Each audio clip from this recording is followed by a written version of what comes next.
이수영 회장과 김용빈, 기적의 노래로 맺어진 손자와 할머니의 이야기. 이른 새벽, 도시의 불빛이 아직 잠들어 있을 시간. 모두가 숨죽이고 있던 스튜디오에 한 단어가 던져졌습니다. 생일 축하합니다. 손자 김용빈. 그 한마디가 마치 번개처럼 도시를 꿰뚫고 수많은 사람의 잠들어 있던 마음을 흔들어 깨웠습니다. 뉴스 알림은 폭주했고 각 가정의 TV는 일제히 켜졌습니다. 사람들의 머릿속에는 오직 하나의 질문만이 떠다녔죠. 손자라니 대체 무슨 의미일까? 모두가 의아해하던 그 호칭의 주인공은 바로 냉철한 기부왕으로만 알려졌던 모두의 존경을 받는 이수영 회장이었습니다. 하지만 그날만큼은 그녀의 눈가에 번지는 물빛이 모든 것을 말해주었습니다. 조명과 부딪히며 반짝이던 그 눈물은 웅장한 연설이나 화려한 음악보다 더 큰 울림을 주었죠. 카메라 렌즈가 그 미세한 떨림을 확대할수록 그 시선이 향하고 있던 곳이 더욱 선명하게 다가왔습니다. 무대 한가운데 심장을 두드리며 노래를 부르던 청년. 바로 트로트 가수 김용빈이었습니다. 그날의 첫 번째 클라이맥스는 단순한 방송 장면이 아니었습니다. 그것은 케이블을 타고 전파를 타고 사람들의 심장 속으로 스며들어 퍼져나간 기적이었습니다. 이것은 단순한 예능 프로그램이 아닙니다. 생방송이라는 분 단위의 치밀한 시간표 사이에서 생긴 기적 같은 균열이었습니다. 그 균열 사이로 사람 냄새, 깊은 숨소리, 그리고 오랫동안 참아왔던 눈물이 쏟아져 나왔죠. 회장님의 입술이 조심스럽게 열리고 그 사이로 단어들이 흘러나왔습니다. 그 아이는 내 손자 같아요. 그리고 이어진 고백. 내 삶의 가장 어두운 밤에 그 목소리가 날 붙잡아 주었습니다. 이 고백은 채팅창을 거대한 파도로 뒤덮었고 누군가의 손에 들린 리모컨은 멈춰버렸습니다. 또 다른 누군가는 경위서를 쓰듯 황급히 휴가를 내고 화장실로 달려가 목이 메인 숨을 들이켰죠. 그날 스튜디오를 가득 채운 뜨거운 공기보다 더 뜨거웠던 것은 사람들의 가슴 속에 번져가던 이야기의 온기였습니다. 노래 한 곡이 사람을 살릴 수도 있구나 하는 믿음, 그리고 그 믿음이 생각보다 훨씬 가까운 곳에서 현실로 증명된다는 놀라운 소식이었습니다. 이야기는 몇 계절 전에 병실로 거슬러 올라갑니다. 수술 직후의 어지러움, 기계음, 그리고 산소 마스크 너머로 희미하게 떠다니던 형광등의 백색. 의사와 간호사들이 그녀의 상태를 설명하는 동안 회장의 귀에는 다른 파장이 스며들었습니다. 병실 TV에서 흘러나오던 낯선 목소리. 풍금처럼 맑은 고음이 미세한 전류처럼 피부를 스쳤고 모닥불처럼 따뜻한 저음이 얼어붙은 혈관을 부드럽게 녹여냈습니다.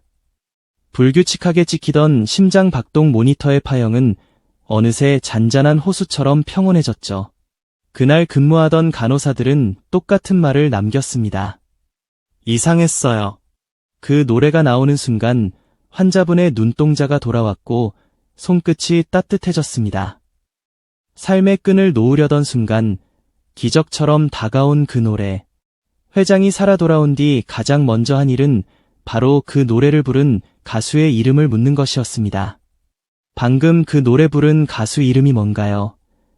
그 이름은 마음에 깊이 새겨졌습니다. 김용빈.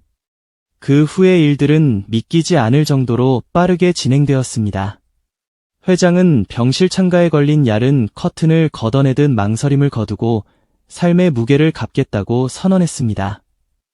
그녀는 766억 원이라는 거대한 금액을 사회에 환원했습니다. 사람들은 박수를 보냈고 언론은 칭송을 쏟아냈습니다. 하지만 그것은 세상에 보여준 일부일 뿐이었습니다. 회장의 마음속에는 아직 갚지 못한 빚이 남아 있었죠. 그 채권자는 따로 있었습니다.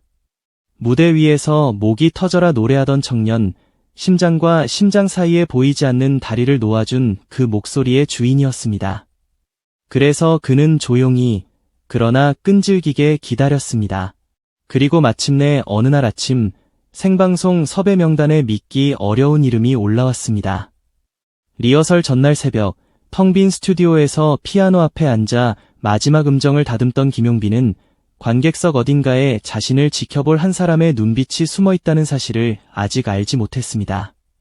생방송의 첫 곡은 걱정 말아요 그대. 누구나 한 번쯤 불러본, 그래서 작고 평범해 보이는 위로의 문장이었죠. 그러나 김용빈은 그 평범한 위로가 누군가에게는 생을 건너가게 하는 다리가 될 수도 있다는 것을 몸으로 아는 듯했습니다.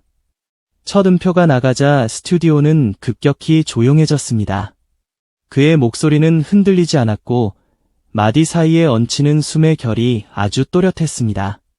그가 클라이맥스를 향해 달려갈수록 회장의 눈시울은 붉어졌습니다. 두 손은 무릎 위에서 조심스럽게 포개졌다가 다시 떨림을 타고 풀렸습니다. 그리고 마침내 그 한마디가 터져 나왔습니다. 생일 축하합니다. 손자 김용빈. 스튜디오의 공기가 순식간에 뒤집혔습니다. 제작진의 큐시트는 순간 종이 조각이 되었고 지켜보던 사람들은 말 대신 숨을 삼켰습니다. 하지만 그 말을 던진 회장님은 이상하리만큼 차분했습니다. 마치 오랫동안 품어왔던 문장이 드디어 제자리를 찾았다는 듯 깊은 주름살 사이에 홀가분함이 조용히 자리 잡았죠. 방송이 끝나자 회장은 무대로 걸어갔습니다. 요란한 포옹 대신 두 손을 맞잡았죠. 가까운 거리에서 마주한 두 사람의 눈빛에는 이견이 없었습니다. 삶이란 때로는 이렇게 단순한 방향을 가리키는구나. 이 모든 엄숙함 속에 갑자기 다시 음악이 흘렀습니다. 생일 축하합니다. 이날만큼은 노래가 의식이 아닌 진정한 축복이었습니다.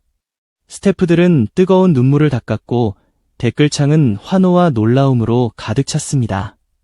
손자라는 단어가 가진 사적인 온기가 공적인 감동으로 변환되는 순간 이어진 전개는 그 누구도 예상하지 못했습니다.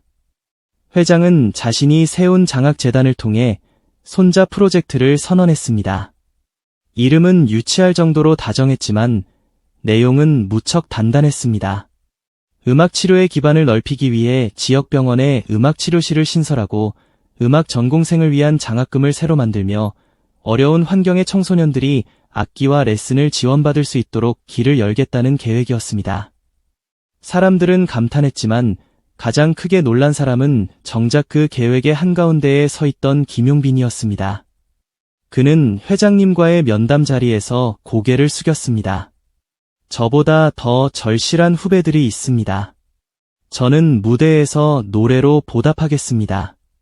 그렇게 말하고는 자신이 받을 수 있었던 금액 한 푼 받지 않고 그 전액을 후배들을 위한 기금에 기부했습니다. 회장은 활짝 웃었습니다. 아이는 진짜 다르구나.